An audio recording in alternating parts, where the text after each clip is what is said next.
Welcome to Beyond the Backroads, the podcast where forgotten towns, haunted highways, and small town legends refuse to stay buried. Out here, the shadows move a little differently.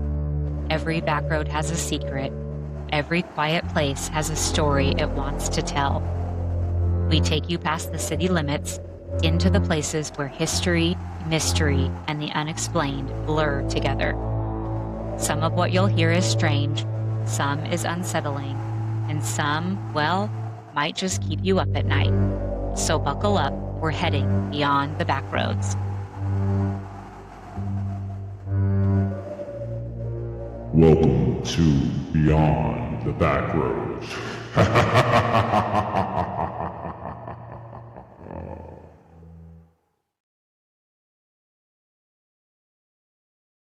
Welcome to episode 1 of Beyond the Backroads. Before we take you into the legend of Elsewhere, Kentucky, we need to start with the part most people don't know. The part hidden in old newspapers, microfilm, and dusty county records.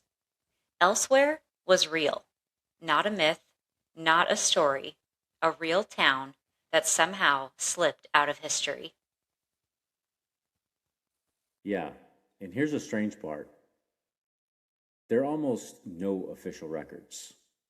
No map markers, no highway signs, no county plaques, nothing. It's like the place lived, and then something hit delete. What we do know comes from a handful of references found by a college researcher digging through microfilm back in the early 2000s. She was looking into old Kentucky settlements and came across a tiny mention in an April 2nd, 1953 issue of the Callaway County Gazette. A tiny note, barely a paragraph. It said the county intended to, quote, discontinue maintenance and public access to a place called Elsewhere due to, quote, structural concerns and community relocation. That's all. One sentence announcing the end of an entire town. Imagine living in a place so small, so forgotten, that the announcement of its literal disappearance only takes one sentence. Elsewhere was located just off what used to be Highway 280 outside New Concord, Kentucky. Rumor has it that the road leading into town didn't just fall apart, it was deliberately disconnected by the county sometime between 1953 and 1956. Residents quietly moved away, houses were emptied, buildings were shuttered, and then people stopped talking about it. The whole place faded. So let's talk about what this town actually looked like. Because even though it was a small town, the descriptions we do have, they're chilling in their simplicity. Picture this, a general store with a single front porch light, barely lit the gravel. A 2-room schoolhouse sitting just down the hill, a narrow gravel road looping off the main highway, but disappearing into trees. A handful of homes, most of them unpainted, sitting quietly behind overgrown fences. A church with a bell that locals swore rang even when there wasn't a service. The real place, but barely alive, even in its prime. The general store is the one building we've heard the most about. According to the researchers' notes and one single eyewitness account recorded in the early 70s, the store had a wooden porch, a hand-painted sign, and shelves lined with items that looked untouched for years. We're talking flour sacks, canned peaches, dusty bottles of soda, old toys, and a manual cash register that still had coins inside. Coins. Sitting there, like the last customer never actually finished checking out. And the schoolhouse, man, that's where things start to get strange. Multiple accounts from different decades describe it the same way. 2 rooms, 1 small bell tower, desks still inside, a chalkboard with writing that looked like it had been erased, but not erased enough. and outside. The swing set, just two chairs hanging, no seats. People say they've seen the chairs moving even when there is no wind. By the early 1950s, the town's population had dropped to around 20 to 30 people, most of them older, a few families with children in the schoolhouse. But here's where the historical trail shifts from small town into something's wrong. Because buried deeper in that 1953 microfilm was a second note. This one handwritten next to the article. It said, "Elsewhere, public closure recommended after incident." No description, no follow-up articles, no details, just after incident, and then silence. That's the part that hooked both of us. Towns shrink all the time. People move. Buildings rot. But towns don't just disappear because of an incident. Buried in someone's handwritten margin, and counties don't cut off roads unless they really don't want you to go there. So how do you lose a town? You remove its road. You let the buildings fall. You don't teach the next generation the name. And eventually, people forget. Except a few locals in Callaway County that didn't forget. They whispered, they warned, they told their kids, don't go down that road. Stay out of the woods behind the lake. There used to be a schoolhouse there, but we don't talk about it. And that leads us to the story. The eyewitnesses' accounts, the strange encounters that people swear happened long after the town had emptied out. Starting with the boy, his father, and the scream inside the schoolhouse. But we'll get to that. This is the history of Elsewhere, or what's left of it. A vanished Kentucky town with missing records, a disconnected road, and an incident no one ever explained. Up next, the stories the locals would talk about, the scream, the disappearance, and what people still swear they've seen. Now that we've laid out the history, the disappearance, the missing records, the road that leads nowhere, it's time for the part people still talk about. Not publicly, not loudly, but quietly, usually at night. The stories, and every version of this legend starts the same way, with a boy, his father, and a scream that no one could explain. This account comes from a man who said he was around 12 or 13 years old when it happened, sometime in the late 1940s before Elsewhere was erased. He and his father had driven in from a nearby farm to pick up supplies at the general store. Just a normal stop. Something they'd done dozens of times before. Nothing felt strange at first. The boy remembered the porch boards creaking under their feet. He remembered the bell above the door jingling when they went inside. He said the store smelled like dust, wood, and something sour he couldn't place. The shelves were stocked, but nothing looked like new. Everything felt old, even then. While his father talked with the shopkeeper, the boy stepped back outside to wait. That's when he noticed the schoolhouse. It sat just across the gravel road, partially hidden by trees. The door wasn't fully closed. He said it looked like the building was watching him, like the dark inside was deeper than it should have been. A few minutes later, a friend from a nearby farm rode up on his bike. They'd explored the schoolhouse before, just kids being curious. The friend dared him to go inside again. The boy hesitated, but stayed behind near the porch while his friend crossed the road alone. He watched him step through the schoolhouse door, and then The boy froze. He said the scream didn't echo.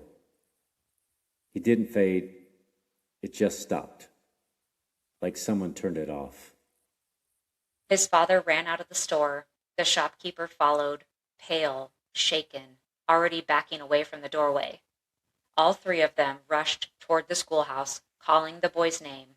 No answer. Inside the building, everything was wrong. The air was cold, still. No desk lay tipped over in the middle of the room. No broken windows, no footprints in the dust, no sign of anyone leaving, and on the chalkboard, written uneven letters, were 3 words: "Don't come back." The father searched the building, the woods behind it, the creek nearby. The boy was never found. No missing person report, no newspaper article, no official record that a child vanished at all. Just silence. And here's where the story stops being a one-off legend. Because decades later, in the 1970s again, and in the 1980s, other people reported the exact same different witnessings. Different years, same sequence. Teenagers exploring the area before the buildings collapsed said they heard something screaming inside the schoolhouse, even when they were standing outside. Some claimed the temperature dropped the moment they crossed the threshold. Others said the chalkboard had writing on it that hadn't been there seconds before. Warnings, names, words that didn't belong to them. A retired deputy later told the local historian that he once followed boot prints into the schoolhouse after responding to a trespassing call. The prints led through the first room and into the second, and then stopped, mid-step. No exit tracks, no open windows, nothing. And it wasn't just the schoolhouse. People reported footsteps on the porch of the general store. Slow, deliberate pacing late at night. Some heard the church bell ring even after the rope had been cut. Others claimed they heard children laughing in the woods behind the schoolhouse, but no children were ever seen nearby. One of the most unsettling accounts came from the older man named Earl, a lifelong Callaway County resident. He said he drove through Elsewhere in the early 1960s, after most people had already left, but before the buildings were torn down. He described the town as too quiet. No birds, no insects, no dogs, just silence. As he passed the schoolhouse, Earl swore he saw a little girl sitting at a desk inside. She was perfectly still. He blinked, she was gone. Another visitor reported hearing a woman's voice, sharp, angry, yelling, "Sit down!" from inside the schoolhouse long after it had been abandoned. When he went inside to check, there were no desks left, just dust. He said he felt something brush past him. Small, fast, like a child running. He didn't go back. And every version of this story, every witness, every decade, circles back to the same thing: the schoolhouse. Locals believe whatever happened there is why the county disconnected the road. Not decay, not money, the schoolhouse. And as for the boy who disappeared that day, no body, no grave, no record, just a scream and a building that people still refuse to enter. Which brings us to the present, because even though Elsewhere is gone, even though the town itself no longer exists, people still claim something remains, something that never left. The problem is the road doesn't exist anymore. The county erased it, turned it into dirt, then into overgrowth, then into nothing. What used to be a clear path is now trees and brush. But people say the land still remembers where the town was. They talk about places in the woods where the air feels heavy, where the sound drops off suddenly, where animals won't go. One hunter from Callaway County told a story that still circulates locally. This was in the mid-1990s. He was tracking a deer early one morning when the woods went completely quiet. No birds, no wind, no movement at all. He followed the trail for another 50 yards and came across what looked like an old stone fountain. Just a rectangle of rock, half swallowed by vines.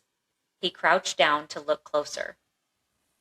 That's when he heard footsteps behind him, fast, light, crunching leaves like kids running. He spun around, nothing there, but the footsteps didn't stop until the steps went away from the fountain. or the foundation. He left the woods early that day and never hunted that area again. Another account came from a couple walking the area near where the old road used to connect. They found a narrow, sunken path, worn down like something heavy had traveled it over and over again. A road without a road. As they followed it, the woman stopped and asked, "Do you hear that?" Her husband didn't hear anything at first. Then she looked a few more times. Then she took a few more steps and froze. She said she could hear a bell, soft at first, then louder, a school bell. There hasn't been a bell there in decades. They turned around immediately and left the woods. Neither of them ever went back. And then there's the researcher, the same one who discovered the microfilm references to Elsewhere in the first place. In 2001, she decided to visit the area herself. She said the woods felt different the moment she stepped out of her car, like the air had weight to it, like something there knew why she'd come. She located what she believed to be the remains of the general store. Rotted porch boards, old nails, splintered wood, still showing traces of faded paint. She set her camera down and began to take notes. When she checked the photos later, every single one was blurred. Every single one, except the last photo. That photo showed a dark shape standing in a doorway that didn't exist anymore. No building, no walls, just a shadow shaped like a person. People who visited the area more recently say they've experienced things that are harder to describe: sudden drops in temperature, the feel of being watched, the sense that something is standing just behind them, close enough to feel, but never to see. Some say they hear whispers, too quiet to make out words. Others hear crying. And the strangest part, most of these people had never heard the story of Elsewhere before going out there. They didn't know about the schoolhouse. They didn't know about the boy. They didn't know about the incident. They just knew something felt wrong. Which raises questions. What happens when the town doesn't just die, but it is erased? When the records vanish, when the roads disappear, when no one teaches the next generation the name, does the land let go? Or does it hold on to what happens there? Elsewhere might be gone, but the imprint of what happened there isn't. It lingers in the woods, in the foundations, in the stories passed quietly between locals who still won't walk that area alone. This wasn't just a ghost town. It was a town that lost something and never got it back. Maybe it's memories, maybe it's trauma, maybe it's just the echoes of lives interrupted too suddenly. But people who've been there say the same thing. You don't feel like you're visiting an abandoned place. You feel like you're intruding. So, what remains of Elsewhere, Kentucky today? No buildings, no roads, no signs, just overgrown land and stories that refuse to stay buried. Whatever happened there, whatever the incident was, left a mark. And that mark is still there, waiting. So if you ever find yourself driving outside New Concord and you see a patch of woods that feels too quiet, keep driving. Some places disappear for a reason. That's where the road ends in Elsewhere, Kentucky. No signs, no buildings, no way back in, just stories, and the feeling that something there never moved on. If tonight's story followed you, if you caught yourself listening a little closer or glancing behind you, that's okay. These are the kinds of places that stay with you, because some towns don't just disappear, they leave something behind. And there are more places like this out there. More back roads, more forgotten towns, More stories that never made it into the history books, but were never forgotten by the people who lived through them. If you have a story like this, something that happened on a road you still won't drive, a place your family warned you about, or an encounter you've never really talked about, we want to hear it. You can find us right here on YouTube at Beyond the Backroads Podcast. That's where every episode lives. We're also on Instagram at Beyond the Backroads Podcast, where we share clips, updates, and the stories that don't always make it into a full episode. And if you want to tell your story privately, you can email us anytime at beyondthebackroadspodcast@gmail.com. No pressure, no judgment, just stories. Whether it's something you've experienced yourself or something passed down to you in whispers, if it's been waiting to be told, we're listening. Until next time, Don't travel those back roads alone. There are more roads out there, more stories waiting just off the map. And we'll keep following them, one place, one legend, one back road at a time. You can find Beyond the Backroads on YouTube and Instagram at Beyond the Backroads Podcast. And if there's a story you think we should hear, email us anytime at beyondthebackroadspodcast@gmail.com. We follow the backroads so you don't have to.